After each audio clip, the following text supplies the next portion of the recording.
I just really wanted to talk about. I've read multiple interviews that you've done where you've described this film as truly a roller coaster experience for genre fans, and that was really your intent.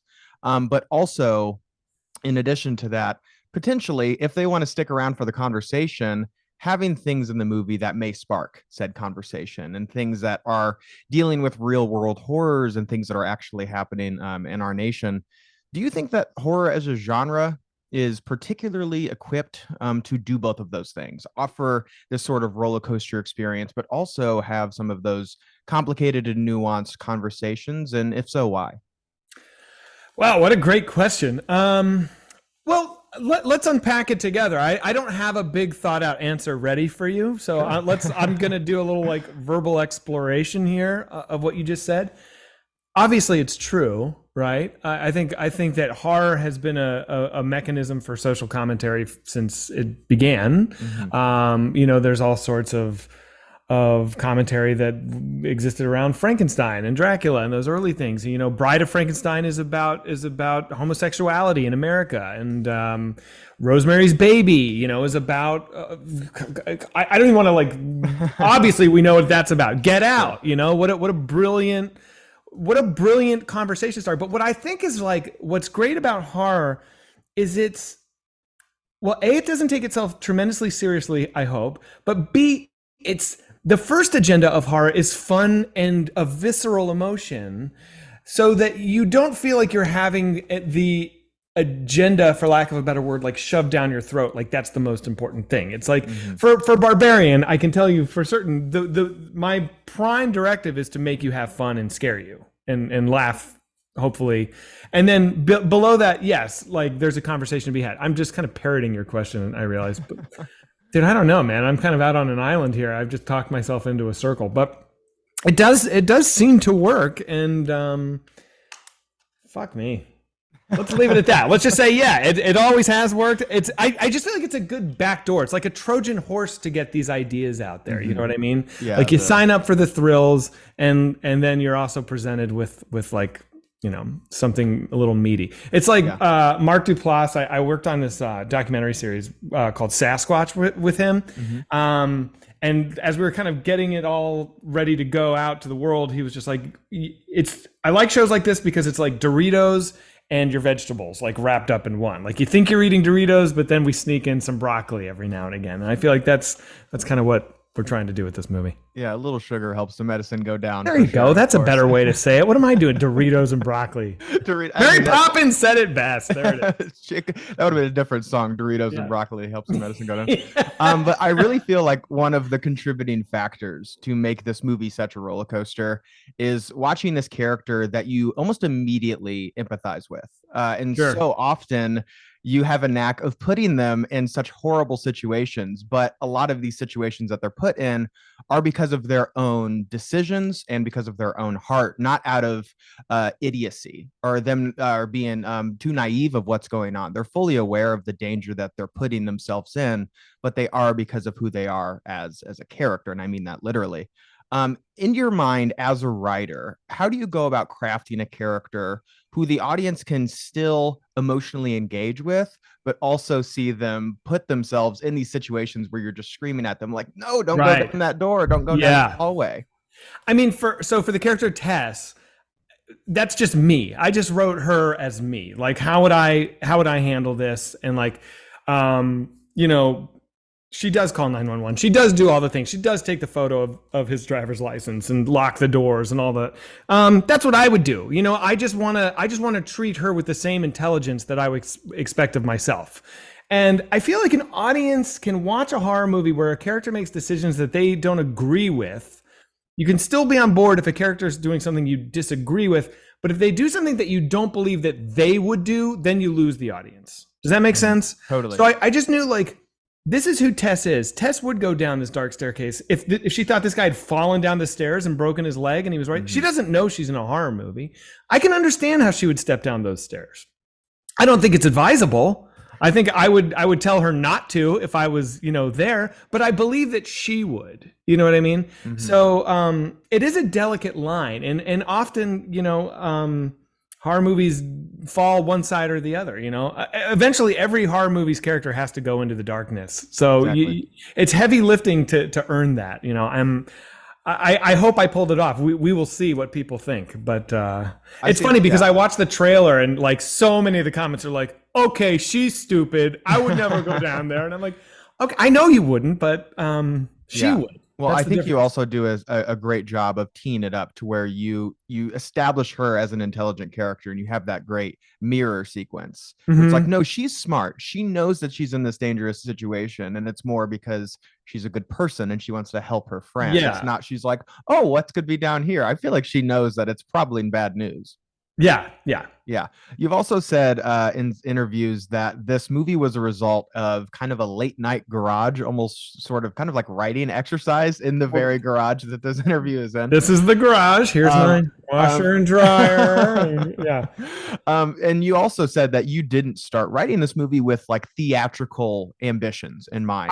I didn't start writing this movie to be a movie. Yeah. I didn't start writing this thinking this would ever be shown to another human being. I just Mhm. wanted to write this one scene and just have fun for myself. It literally the way like a little kid uses crayons it Mhm. was my kind of spirit of writing this. It was fun. Yeah. And then I just kind of followed my fingers, and I didn't know where I didn't outline it. I didn't know what was going to come next. Mhm. So when the big turn happens, that was just me being like, what's going to happen? Like I didn't know what was under the house any better than she did, and Mhm. I thought that Stephen King has this really really great writing analogy where he says like you're an archaeologist, you're digging up a dinosaur fossil bone by bone by bone. You don't know what the dinosaur is going to be. You don't know what shape it's going to be. You don't know what you've got on your hands. Mhm. You just have to like discover it as you go. And I think that's such a joyful way to write, Yeah. as opposed to the intellectual like note cards on the wall and intellectualizing everything and outlining it so that before you write page one how it's going to end. Like that's great. I'm sure there's probably 1,000 movies that I deeply deeply love have been crafted that way, but Mhm. this just wasn't one of those experiences. When you started off on this venture, did you have any initial kind of ambitions that when you now see the final product, you realize have completely changed or evolved since when you initially started working on the project? Hmm. I no, quite honestly, and this is going to be probably frustrating for other filmmakers, but like the movie I wrote is pretty much dead on the movie that's on the screen. The only compromise I had was that the denouement happens on top of a water tower and not a church. I wrote it as a church, but when we got there wasn't a church at the end of the block. There was a water tower, and I was gonna have them build a church and CGI out the water tower, and then my DP was like, "Why don't you just use the water tower?" And I was like, "Oh." Yeah, great. And so that was the big compromise. I'm sure there's like lots of little tiny things here and there, but like overall, like it just I was really lucky to be able to just kind of port the script into the screen. And I also at the great Q&A that you did at the Arrow, somebody had asked about the title of the film, which is sure I'm something you've been asked a lot during your press tour, but it did really remind me of something in your answer. And you also recently tweeted that Jordan Peele's Get Out was one of your favorite horror films. And one of my favorite personal anecdotes that he did when he was doing press for the movie is saying how there was this fan theory with the Fruit Loop sequence and the milk being separated. And this fan thought that was this complex, deep metaphor about segregation in America. And he was like, oh, I just thought that's something like a crazy person would do. Are there any moments in this movie that either fans or studio notes or actors or whatever brought moments of depth that you didn't initially intend to be there, and you kind of were like, oh no, that was there from the start? There's so many. Some I've taken credit for that I shouldn't because they're not my idea. For example, the art director, this wonderful woman, Rossi, she, in Frank's bedroom, this is spoiler territory here, but in Frank's bedroom, she put in this giant beachscape. I don't know if you noticed, there's like a big palm tree and an oceanscape in his bedroom. And to me, it was the most perfect thing because when we meet AJ, he's at the beach. He's in front of an ocean. And in my mind, AJ and Frank are really the same person. Like they're Frank is the crystallization of everything that's wrong with AJ. So when AJ's confronting Frank and looking at his behavior, he's really like looking at a deep, dark part of himself. And I just feel like the beach parallel, and I leaned into it with that Hawaiian music in post, that is me trying to just like signal to the subconscious, like these guys are connected. So that was a cool, happy accident. AJ singing a song when we meet him about killing snakes. And Tess has this snake pendant hanging from her rearview mirror, and AJ shoots her and then tries to throw her off a building. He's got to take matters into his own hands and kill his own snakes. That's literally the lyrics of the song. Yeah. There's lots of things. I didn't know that until someone in a YouTube comment told me that Barbarian is an anagram of Airbnb. That fucking blew my mind. Somebody else noticed that the address of the house is 476 Barbary, and they were like, "That's so smart. 476 is the year that Rome fell to the barbarians." And I was like, I had to Google that and be like, "Is that true?" And it is true. So it's just like, I don't take credit for any of that stuff. But I love that it exists. Yeah. And you had talked recently about, or you just said going into like spoiler territory and how it seems impossible to talk about this movie in a way that's substantive but avoids all spoilers. And I truly do not envy you in regards to the marketing of the film. And I'm just curious, how much creative say do you really have once it gets to that point? Because you've said the trailer is really just the tip of the iceberg, which it truly is. But when you're releasing these trailers and posters and even clips of the movie online, do you have any sort of say, or are you just kind of sitting there crossing your fingers like, I hope they don't spoil my movie? Disney has been, and this is true, like there's no gun to my head here. They have been so amazingly collaborative. And, from the very beginning, they were on the same page of not spoiling it. So I was certainly worried that was going to have to be this big battle of like, we can't spoil the movie and we got to get butts in seats, but we don't want to give too much away.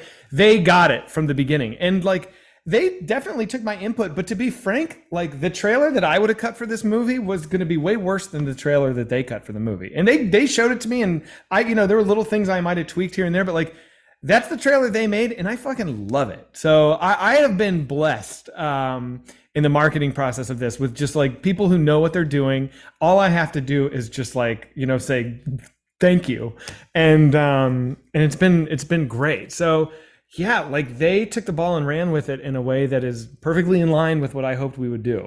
And that sounds like a phony baloney like filmmaker answer. I hate when people in Hollywood like won't talk shit, because I'm like, I know you hate that actor, or I know that guy's an asshole, like say it. But like this really was like a kind of a dream marketing time. Justin Long, we're coming for you. Is that what you're saying? Dude, Justin, that's the other thing, is like Justin is the sweetest, nicest guy. It's ridiculous. I love him to death. Yeah, you cast and Bill Skarsgård. It's the same thing. You talked about how when you have the Pennywise situation, when you see him, you're initially like, that guy's bad news. Yeah. And so again, not to really go too much into spoilers, but it's such a great subversion of that. And then you also have Georgina, who is super empathetic and wildly talented. So yeah, I guess congratulations, a first-time filmmaker getting such a killer cast. I'm pinching myself, man. I don't deserve it. It's like an embarrassment of riches that I have like 3, I would say 5, just dynamite performers, and the 5 would be Matthew, who plays and Richard. They just were all perfectly suited, and I'd love to take all the credit in the world for it, but I don't know. Yeah. I got lucky.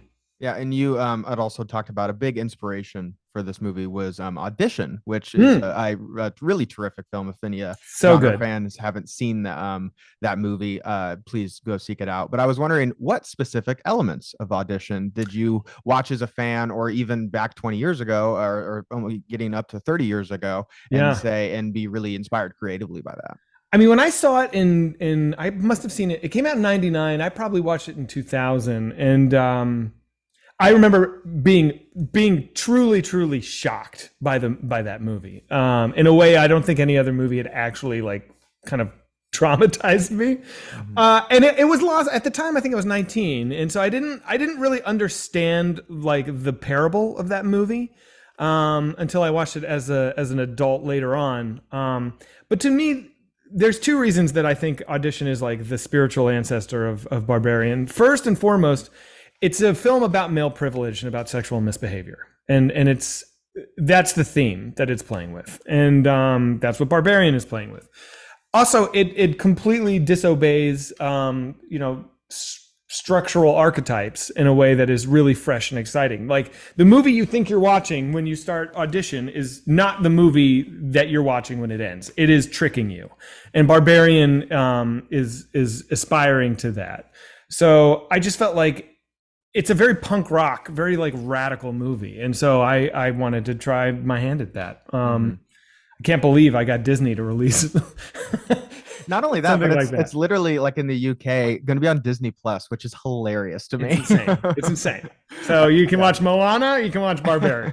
Yeah, I'm just hoping that there's some old British woman who accidentally stumbles across this movie and is just absolutely terrified. You've also talked before, not only in press for this movie, but also prior works that you've done, that you're a big Radiohead guy. I'm a big Radiohead guy. And you've said that it's one of, if not your favorite bands of all time. Are there any songs or albums that you would assign to be in Barbarian if you had to say this song or this album captures the mood of Barbarian in a way? Holy shit.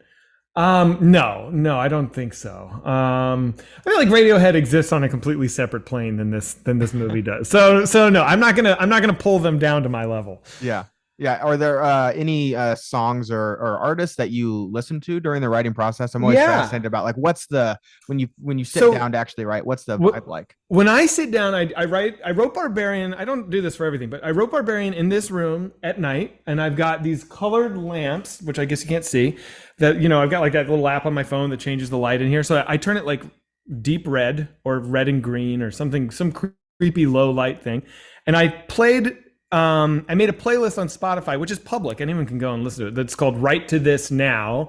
And it's just really sinister ambient music. And there's one track in particular that just locked into me. And it's the song called Necro by this artist A0001. I think 3 zeros or 2 zeros. And it is just a pulsing, sinister synth sound. And when I heard that, it just like, it like set something off in my brain. And I listened to that 1,000 times as I was writing this movie. And it's in the movie. I got the song. It's in the movie. So when she like steps down to that dark hallway the first time, it's this like boom, boom, boom. And that's the song. So yeah, just a lot of like really gnarly, sinister, quiet ambient music. Yeah, and I remember you had mentioned that, and that moment in particular really did stick out with me. So isn't it great? It's so effective too. But you're very clearly like a big music guy, and this being your first time feature-length film, what was it like to finally get your hands on like, this is the score for my movie? What was that like? I'm not there yet. I still don't feel like the movie even exists yet. You know what I mean? Like I once it's born out into the world and I get people's reactions. Right now, it still feels like it's in the womb. So I have yet to like spike the football, as it were. Everything still feels like very delicate and fragile, and so I have not done a victory lap of any kind. Mm-hmm. Yeah, and there's something that's obviously going to be on a lot of people's minds when watching this, is just the two different genres really at play here. And something I found so fascinating about the movie is, as Georgina herself really descends down the stairs, the movie itself kind of descends further and further into madness. I imagine that probably wasn't something on accident. I'm sure you probably were pretty giddy on having this character just push themselves into a worse and worse situation. Oh my God. Yeah. It's so fun. Just to tighten the screw, unrelentingly. One of my friends who'd watched the movie, I was like, did you like it? And he was like, no. I was like, oh no. It was so tense, it was sickening. And I was like, oh, you made me so happy. Like that's like the greatest reaction I could hear. That's so yeah.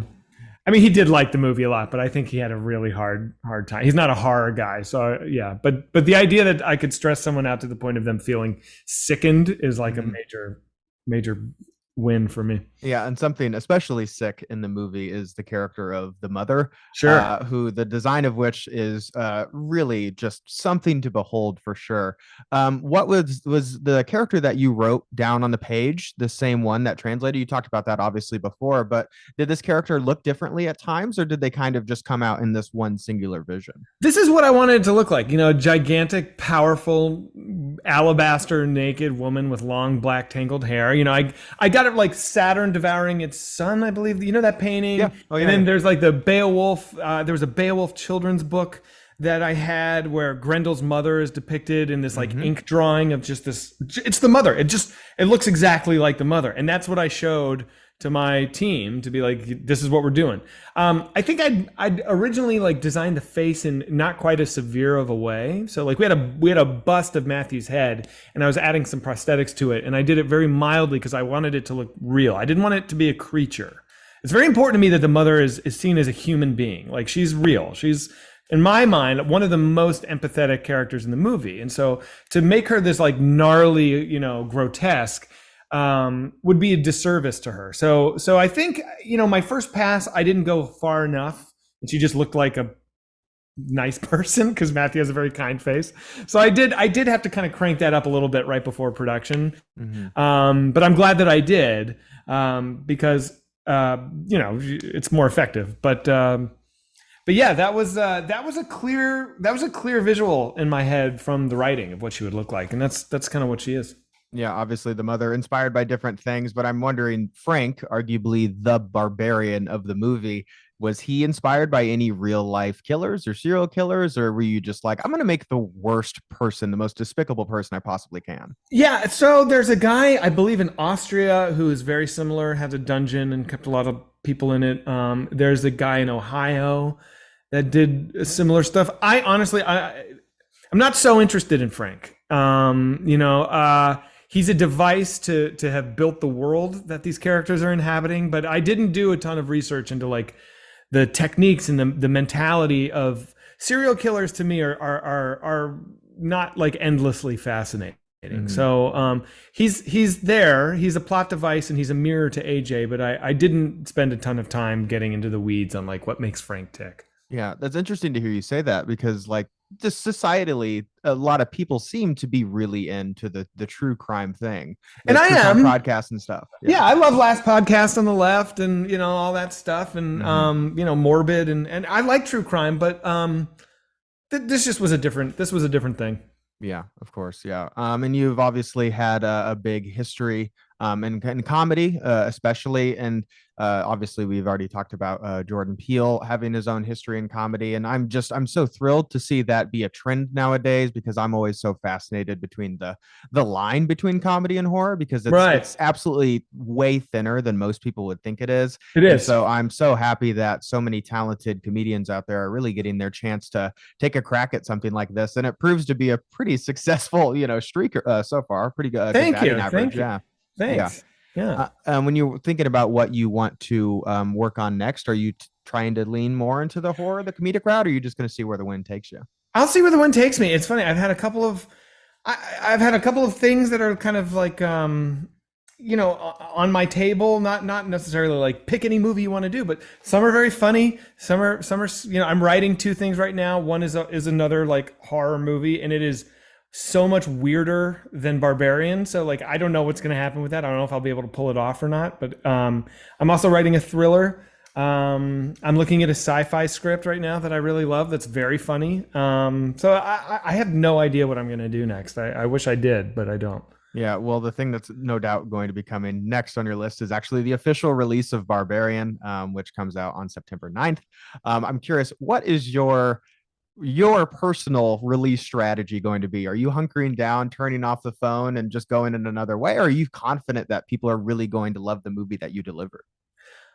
I've done enough screenings for audiences at this point to feel pretty confident that people are going to like it. Mm-hmm. And so I think I have to just recognize like I have a limited amount of time where I'm going to be able to experience this movie with an audience. So I think opening weekend, I'm probably going to go see it like 3 times, Maybe I'm vain, maybe this is narcissism, but I just think like while I can, I should do that, because once it's gone from theaters, it's gone from theaters.